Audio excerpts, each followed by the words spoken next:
Après des jours et des jours de vert incessant, on a une correction au niveau de Bitcoin. Ça a chuté violemment, on est passé en dessous des 70 000, on est passé dans une carte qui est beaucoup plus rouge qu'habituellement, je vais vous expliquer pourquoi. Il y a deux grosses raisons, une raison macroéconomique qu'on va regarder ensemble, et une raison purement technique qu'on ira voir sur les graphiques. Bonjour, je suis Cryptoly, j'espère que vous allez bien en ce vendredi 15 mars 2024.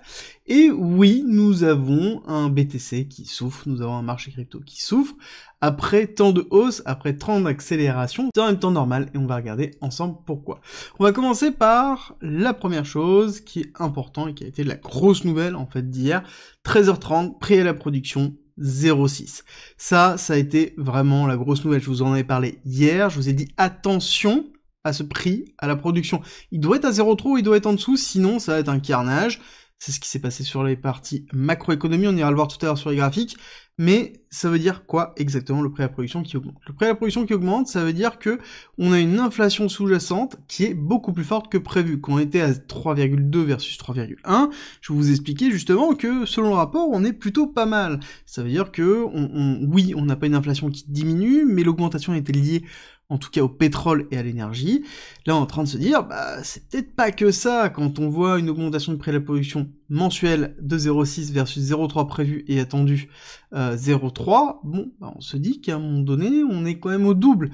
Et donc, il y a bien une problématique inflationniste structurelle au niveau des USA, et donc, on se pose la question si oui ou non ça aura un impact sur la Fed, et forcément ça aura un impact sur la Fed, et là-dessus, le pivot n'aura certainement pas lieu en mars, ni en avril, ni en mai, ni en juin.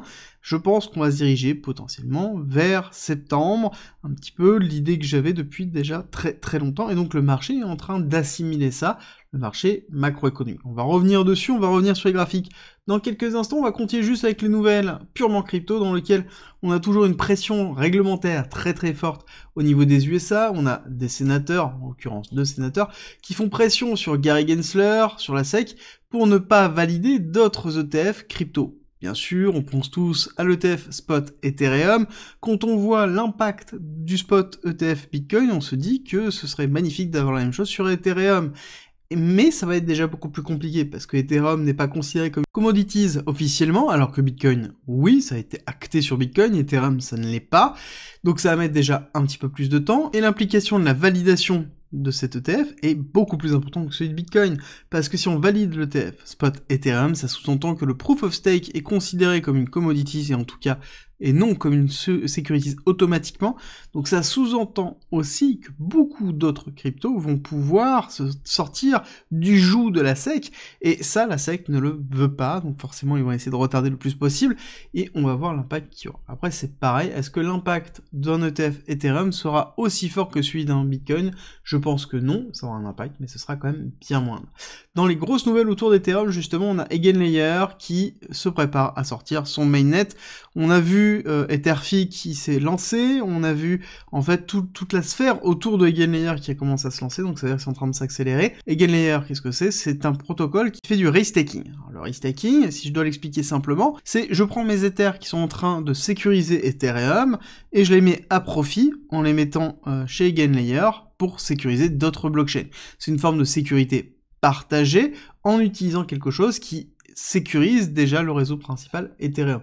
Alors il y a toute une vague pour, toute une vague contre, mais ce qui est intéressant à suivre, c'est surtout comment Eigenlayer va se lancer et quel est le produit final, ne serait-ce que pour la vision qu'ils ont de l'interopérabilité, c'est intéressant d'avancer dans ce sens-là. À côté, nous avons Solana qui surperforme, on va le voir tout à l'heure.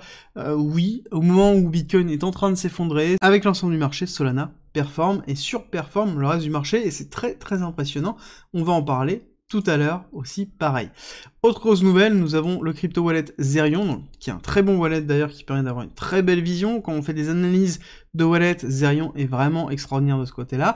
Et quand on regarde qu'ils sont en train de préparer une layer 2 sur Ethereum pour proposer des frais à zéro, c'est très intéressant, il va falloir vraiment surveiller, ça s'appelle 0, enfin, en l'occurrence l'image c'est 0, Zerion 0, ce serait tout à fait cohérent dans le concept, et ils attendaient justement la mise à jour d'Ethereum pour la diminution des frais de transaction, pour pouvoir justement lancer ça, et c'est vraiment très positif. Et avant d'attaquer sur la partie technique, si vous aimez mon contenu et que vous souhaitez me soutenir, c'est très simple. Likez, partagez et abonnez-vous si ce n'est pas déjà fait. Et on attaque l'analyse technique.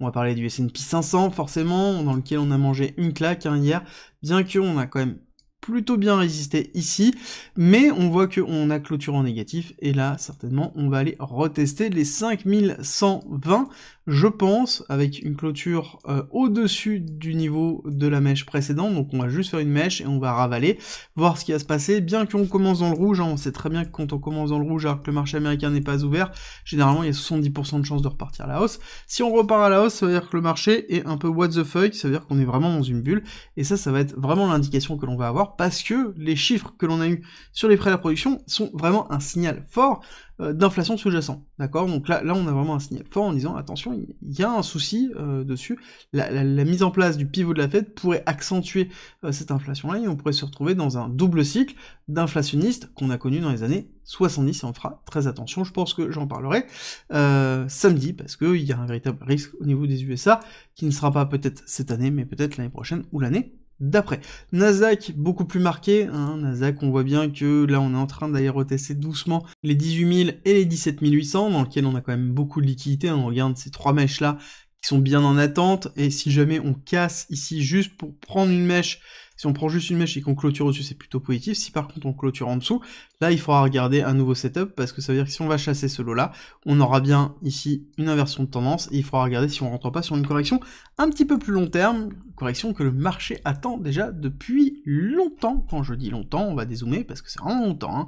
On attend la correction depuis la rupture des 16 000, d'accord, 16 500, donc voilà, on a le temps, on est tranquille, donc on prend le temps, là il y a juste une respiration, mais forcément ça a un impact au niveau de la crypto, parce que on a une corrélation avec les ETF, plus on a de corrélation avec la macroéconomie, plus on va sentir passer les chutes de la macroéconomie, la pression de la macroéconomie, surtout quand on est dans des zones de résistance très fortes, comme la rupture de l'ATH, comme la rupture du top que l'on a connu.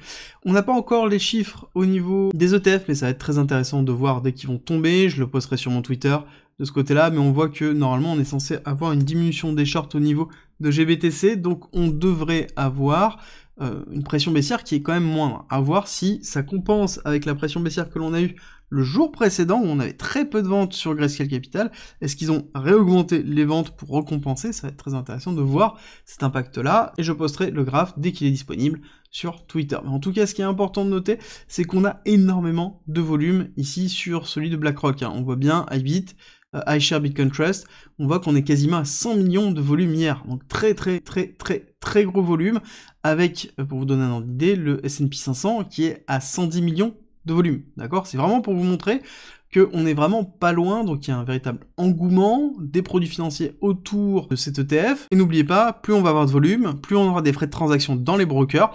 Attention, les brokers sont ceux qui proposent les ETF, mais pas ceux qui gèrent les ETF, d'accord? Le broker n'est pas BlackRock, le broker ça va être par exemple votre banque, ça va être Fortuneo, ça va être Boursorama, ça va être bref, peu importe, mais ce broker-là, lui, touche des frais de courtage à chaque transaction. Plus il y a de volume, plus il y a d'intérêt, plus il y a d'intérêt, plus il y a une volonté à proposer en fait cet ETF-là pour ces personnes-là.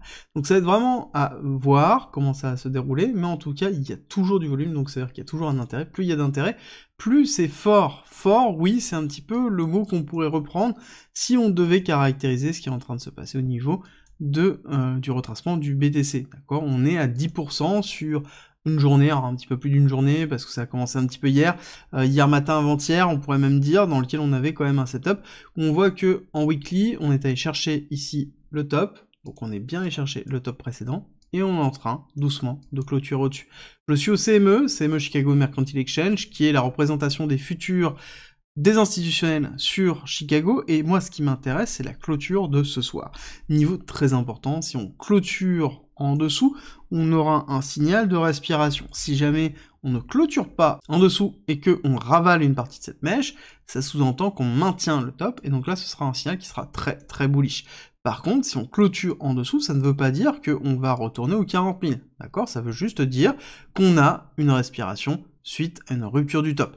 D'accord? N'oubliez pas que la rupture du top ne se fait pas en une fois, que ça prend toujours du temps, on a une phase d'euphorie, de respiration, on a des phases de sur levier, dans lequel on a beaucoup de leviers qui rentrent directement sur le marché, et donc on doit avoir ces phases de liquidation, et c'est un petit peu ce que l'on a vu. Alors là-dessus, on va décortiquer court terme, vous allez voir que c'est très intéressant, dans lequel cette rupture baissière, on est allé retester ici le niveau que l'on avait défini la dernière fois, un niveau qui avait eu une très belle réaction là, et qui a eu une très belle réaction là, d'accord? Niveau qui a été vraiment défendu très fortement, les 68 500. Donc ça veut dire que ça, c'est un niveau qui doit être noté dans votre tête, qu'il est un niveau très fort dans lequel on a maintenu le cours plusieurs fois. Et ça veut dire que si jamais on fait une rupture haussière, on ira certainement s'appuyer dessus pour pouvoir repartir. Bon, ceci étant dit, on a cassé cette partie basse, donc ça veut dire qu'on l'a fait en 3 temps, première jambe, retracement, deuxième jambe. Donc moi, ce qui m'intéresse, c'est voir, ok, si on est dans un retracement qui est plutôt classique, ça sous-entend qu'on a un retracement qui est effectué en 3 temps, A, B, C, plutôt simple, dans lequel on a une A, un retracement, puis une B. Normalement, on regarde, on est dans un objectif de 1, 1, 1, donc là on devrait être sur cet objectif-là. On devrait maintenir le niveau où on est, et maintenir la liquidité qui se trouve ici, qui se trouve au-dessus, légèrement au-dessus des 65 000. Par contre, si on est dans quelque chose qui est plus agressif, ça sous-entend qu'on va aller chercher l'objectif à minima de 1,618, et donc là on est dans les 63 800, dans lequel on irait chercher quoi? L'order block que j'ai stipulé depuis très longtemps. Cet order block qui est là, qui est très important, dans lequel on a quand même pas mal de liquidité et pas mal de convergence. Si on dézoome un petit peu, vous allez vite voir ce qui se passe, on a pas mal de convergence. On a un sur le momentum haussier, donc cette accélération haussière, juste ce bloc-là, on voit que nous avons ici le 618 qui se trouve au niveau du 1,618. Donc on a une première convergence qui se fait. Quand on regarde le momentum haussier ici, donc ce mouvement total, on regarde ici le RSI, et on va voir que on a le 382 qui se trouve aussi au 1,618. Donc on a quand même une belle zone de convergence qui se trouve ici pour arrêter le prix dans cette partie-là. Ça ne veut pas dire qu'on n'aura pas quelque chose qui va se découper en plusieurs sous-vagues, hein. Encore une fois, on a quelque chose qui peut être un peu plus structuré, et ça arrive très souvent dans des retracements d'avoir quelque chose qui va faire 1, 2, 3, 1, 2, 1, 2, quelque chose qui va toujours se faire de ce style-là, c'est-à-dire accélération baissière, retracement, accélération baissière, retracement. À voir jusqu'où on va s'arrêter. Néanmoins, ce qui est sûr et certain, c'est que là, on a un appel de prix très fort dans les 63 000, on est déjà dans une target au niveau des 66-67, on a de la liquidité ici au niveau des 65 000, donc un très bel appel de prix. Ce qu'il va pas falloir casser, ici, ça va être les 59 400 qui va être ce lot-là.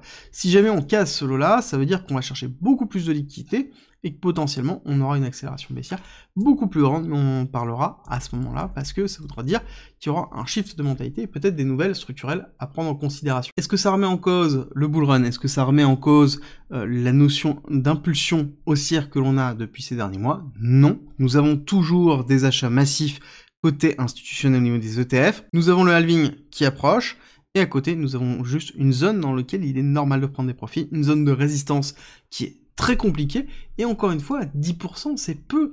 N'oubliez pas ce que je vous ai dit, le bull run c'est quoi? C'est des accélérations haussières monumentales avec des retracements allant jusqu'à moins 30%. On est à moins 10, si on va à moins 20, on va à 59, si on va à moins 30, ça sous-entend qu'on va à 52.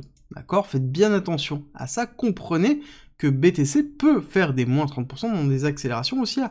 C'est quelque chose que l'on a déjà connu. Quand on regarde ici, en plein bull run, dans la période 2021, on a fait moins 32%. Moins 32% en 1-2 semaines. Donc ça va très très vite avant de repartir. Donc on a des phases d'hyper liquidation, et c'est un petit peu ce que l'on a vu ici, dans lequel on a liquidé 685 millions, dont, attention, 545 millions en longue. Donc il faut comprendre qu'il y a un shift où la majorité des personnes commencent à devenir débiles sur les leviers, et donc, ça veut dire qu'on a beaucoup de liquidités qui s'accumulent et qu'il faut liquider. Hier, je vous ai présenté l'order flow en vous disant que l'order flow était plutôt propre. Oui, sauf que, entre-temps, si vous regardez le funding rate, qu'est-ce qui s'est passé? On voit que on a une augmentation de l'open interest qui se fait ici, augmentation du funding rate qui se passe ici, alors qu'on n'avait pas encore chuté, d'accord? Donc juste sur ce repli, les personnes étaient en train de monter en funding rate avec des niveaux qui étaient relativement importants. Qu'est-ce qui s'est passé? On a commencé à taper ces funding rates pour faire de la liquidation, donc on le voit bien ici la liquidation. Qu'est-ce qui s'est passé ensuite? On a racheté cette baisse, on a racheté toute cette partie-là, avec du long à levier, qu'est-ce qui s'est passé? On a fait une deuxième jambe baissière pour liquider toutes ces personnes-là, et on voit la liquidation, et on voit le folding rate qui est baissé, on voit l'open interest qui est baissé, et on a calmé un petit peu tout le monde. Est-ce qu'on est toujours sur des niveaux qui sont élevés? J'ai envie de vous dire, le folding rate est quand même encore un petit peu haut à mon goût, et pourrait repartir assez facilement à la hausse. C'est pour ça que je pense qu'il est probable d'avoir encore une jambe baissière, ou une extension de jambe baissière, pour aller faire descendre ce levier-là. Par contre, on est encore sur des niveaux qui sont acceptables, dans lesquels on pourra avoir une structuration haussière. Ça va dépendre vraiment aussi de la demande et des inflows qu'il y aura. Je n'ai pas les données au niveau des ETF, et c'est ce qui est vraiment dommage, pour pouvoir suivre cette partie-là. Au niveau des liquidations, ce qui est intéressant de voir, c'est que en effet, on a fait un petit vide, mais très faible, mais par contre, on voit qu'on a renforcé beaucoup de monde au-dessus. Si on zoome un petit peu plus, on voit qu'en effet, au-dessus des 72 000, on a des gros clusters de liquidation, et donc une pression baissière de shorters qui sont bien présents. On voit bien que ici, on a racheté, durant toute cette baisse, le funding rate, en zoomant, on le voit bien qu'il s'est positionné ici. On a bien eu ces rachats effectifs très forts, là, dans lequel, après, on est allé les liquider. On est allé liquider en 2 fois, 3 fois, mais c'est qu'en même temps, normal. Au niveau des ordres, on voit que on a quand même un support très fort au niveau des ordres, et si on dézoome un petit peu, on n'a plus grand chose, on avait du spoofing qui se trouvait ici, spoofing étant des ordres qui sont apparus et qui ont disparu instantanément. Généralement c'est pour maintenir un prix à la hausse. Bon bah là on voit qu'on n'a plus rien, donc soit on arrive à maintenir la zone là, soit on va faire un rachat massif, et il faudra surveiller les ordres spot qui s'y trouvent. En tout cas ce qui est sûr et certain, c'est que sur le top, on a beaucoup d'ordres vendeurs qui sont positionnés pour un retest, donc il est fort probable d'aller retester cette partie-là. On va avancer sur la volatilité, on voit qu'on a une volatilité qui repart à la hausse, qui est plutôt positif, donc on retrouve de la volatilité, mais on est encore loin vraiment des périodes charnières de 2021, dans lesquelles on a des niveaux très très hauts. Là on n'est pas encore sur ça, donc on a encore de la place pour de la volatilité, et l'élément que je voulais vous partager, c'est la force de Solana en ce moment, Solana sur BTC, le ratio entre les deux. Donc quand on pousse à la hausse, ça veut dire que Solana ici est en surperformance par rapport à Bitcoin, et on voit que, en effet, cette semaine, c'est le cas, et on se rapproche d'une réaccumulation pour repartir à la hausse. D'accord, donc là on a fait une réaccumulation, on est dans une phase de rupture. Si on consolide la phase de rupture au-dessus de ce niveau-là, ça veut dire qu'on va pousser, donc ça veut dire qu'on aura une hyper performance de Solana, et ça va être vraiment à surveiller, ou on peut tout simplement avoir un vieux rejet dans lequel on va retomber, et donc ce sera soit une surperformance de Bitcoin, soit une sous-performance de Solana. Mais en tout cas, là on est dans une semaine qui est full Solana à surveiller, et l'écosystème de Solana pousse aussi énormément, et c'est agréable, et c'est pour ça qu'on fait des rotations de capital sur Solana, et qu'on avait prévu justement une partie de ces surperformances dans le groupe privé depuis quelques semaines. Et je vous rappelle qu'en commentaire en description, vous avez 100% gratuitement une stratégie d'achat et de vente qui est mise à disposition pour pouvoir justement profiter de ce qui est en train de se passer, pouvoir profiter de ce bull run, parce que oui, nous sommes toujours en bull run, oui, nous avons une correction. Est-ce qu'il faut avoir peur? Non, il faut juste comprendre jusqu'où c'est intéressant de racheter, et à quel point le marché est capable de pouvoir racheter ce dip-là. Encore une fois, nous avons cassé le top, alors que le halving n'était pas encore fait. Ça ne veut pas dire qu'on peut pas continuer à retracer, mais ça ne veut certainement pas dire que c'est la fin du bull run.